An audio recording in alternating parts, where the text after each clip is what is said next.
नमस्कार दोस्तों, आज हम देखने वाले हैं रेशियो का अगला सवाल जो कि अगले कंसेप्ट पे डिपेंड है। उसको हम आज कैसे बनाते हैं देखते हैं।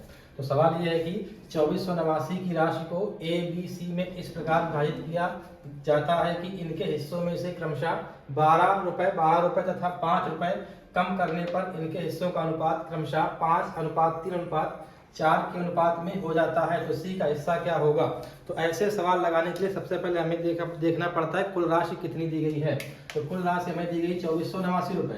2489 रुपए दिया गया है और बोला गया है इस हिस्से से कितना कम करने पर 12 रुपए और 5 रुपए।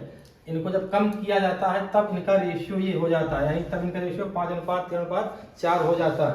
तो सबसे पहले हम क्या करेंगे, इनको कम कर देंगे तब ये रेशियो इसका बन पाएगा। तो 12 रुपए ए का, 12 बी का और 5 रुपए सी का, यानी 25 रुपए, 12 12 24 5 29 रुपए ये कम हो जाएगा। तो ये हमारा बन जाएगा जाके 2460 रुपए। 2460 रुपए। अब इस 2460 का जो रेशियो दिया गया यही दिया गया 5:3:4, यानी 5 3 और 4, 5:3:4 का जो रेशियो दिया गया है 2460 रुपए।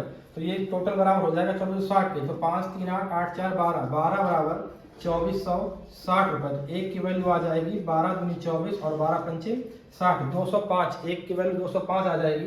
बोला गया इसमें सी का हिस्सा क्या होगा। तो सी का हिस्सा यहाँ पर है 4 का मल्टीप्लाई करा देंगे तो ये आ जाएगा 4 पंचे 20 और 4 दूनी 8, 820 रुपए। लेकिन हमने 5 रुपए, लेकिन हमने अभी सी के हिस्से से 4 रुपए कम किए थे। कितने रुपए कम किए थे? 5 रुपए सी के हिस्से से हमने कम किए थे। इस 5 को इस 820 में जोड़ देंगे तो ये बन जाएगा 825 रुपए और यही हमारा सी का आंसर हो जाएगा।